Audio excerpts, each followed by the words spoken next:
So in the history of NHL, we've had a lot of tough nuts. Players that were as good on offense, they were on the defensive side and on what he called the aggressive or protective side. Now, Herb Kane was one of them, and he's kind of been a forgotten kind of superstar of the 1930s and 40s because he had got his prominent success with Montreal, but not the Canadiens, but the Maroons. Now, Herb Kane, born Newmarket, December 24th, 1912, played in the NHL for the Maroons, the Canadiens, and Bruins between 33 and 46. Born in Newmarket to John and Elizabeth Kane, Nee Curry, or I don't know if it's any relation, he started developing his skins on the pond, now known as Fairy Lake, with Liberty magazines for shin guards. One year, his team from St. John's Separate School counted 56 goals. Kane, ironically, had every one of them. He played junior A in Newmarket and Hamilton, and Kane's future as an NHL great was foreshadowed in 31, playing for the Newmarket Redmen. Just turned 20, he had 11 goals and 6 postseason contests.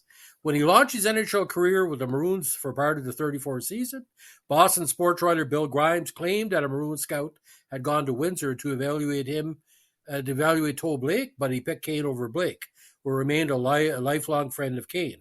Another version from Kane's family is that the scout picked both of them. Now, as a member of the Maroons, he played in a line with Gus Marker and Bob Gracie. They were dubbed the Green Line, and their combined offensive skills led to the team's second consecutive Stanley Cup title in 35. In his first full season as a 22-year-old NHL rookie, Kane scored a team-leading 20 goals in 44 games. This placed him 8th in NHL goal scoring for that campaign. Now, after the Maroons folded during the Great Depression, Kane was dealt to the Habs in the fall of 38.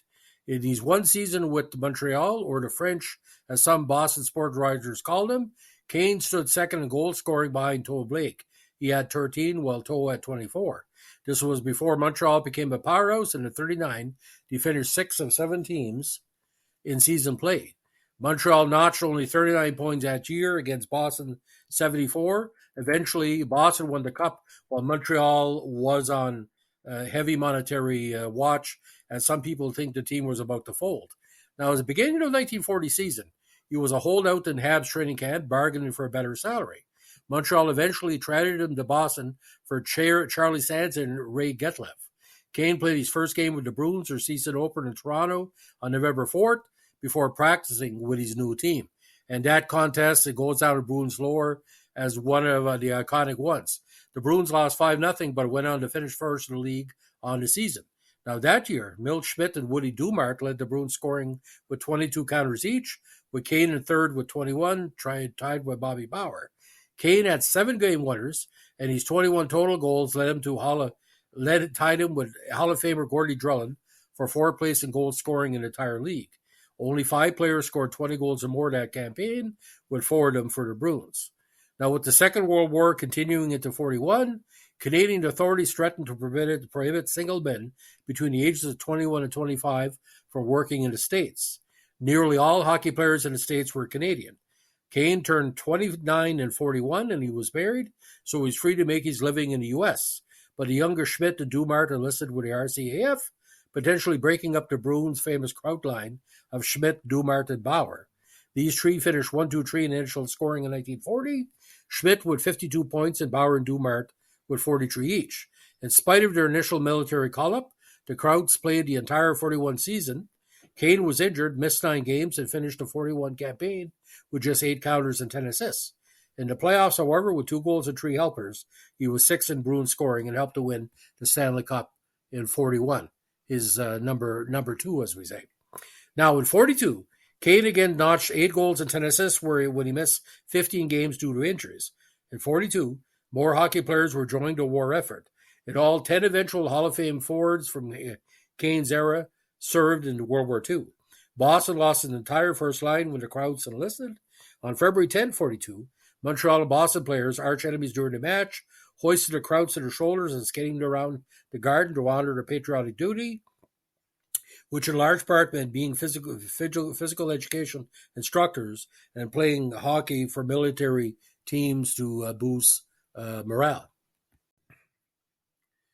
So this is where Kane was in that campaign. With the Kraut line out of the NHL, Kane, center Bill Cowley, and various right wingers, including Art Jackson, became Boston's first line. In 43, Kane missed 5 games due to injuries and managed to score 18 counters and 18 assists. He finished 5th in Bruins goal scoring, well behind Cowley's 27 markers, and was 22nd in the league. In the postseason, Kane was 2nd in Boston scoring with 4 goals in 7 games behind Jackson, who had 6 goals in 9 games. Now in 44, Kane had the most productive year of his career, again playing a line with Cowley and Jackson. Occasionally, Kane also played on a threesome with right winger Buzz Bowl, who said of him, "He's so fast that he beats me to all those loose pucks in front of the cage." Kane won the NHL scoring title with 82 points in 49 games, thereby setting a record for points in a season. That's 9 more points than the previous record held by Doug Bentley, including Wheeland, was iconic. In 44, Kane was also selected as the second-team All-Star left wing, and with only 4 minutes in penalties, he was runner-up to Clint Smith of the Blackhawks, who also served 4 minutes in penalties for the Lady Byng. Kane's scoring record of 82 points stood until Gordie Howe scored 86 and 51. Howe set the new record of just 4 more points in the 70-game season, 20 more contests than Kane played in 44. Now, from first in scoring in 44, in 45 he fell to 13th place, although he was second in goals to Amiss Richard, who blasted 50. In the postseason in 45, he led his team in scoring with 5 goals and 2 assists in 7 games. The next year, 46, Kane's scoring dipped to 17 goals and 12 assists, still placing him top 20 in goal scoring. In 46, the NHL had implemented a 1-assist rule, and though it was not always followed assiduously, assists were down 30% in the league over the previous year. This might account in part for Kane's low assist total, although throughout his 13-year NHL career, he counted more goals and assists 4 times. Now, in 1947, he was sent to the Hershey Bears of the AHL. In 4 seasons, he scored 92 goals and helped the Bears win their first Calder Cup.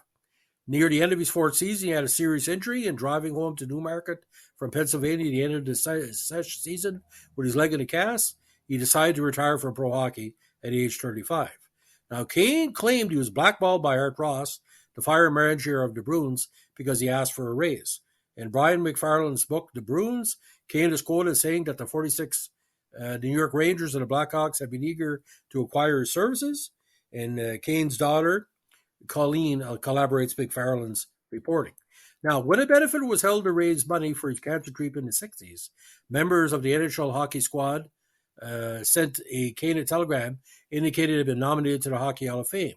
To date, Herb Kane remains the only NHL scoring champion who is not to the Hockey Hall of Fame and is still a head-scratcher literally 50 years later.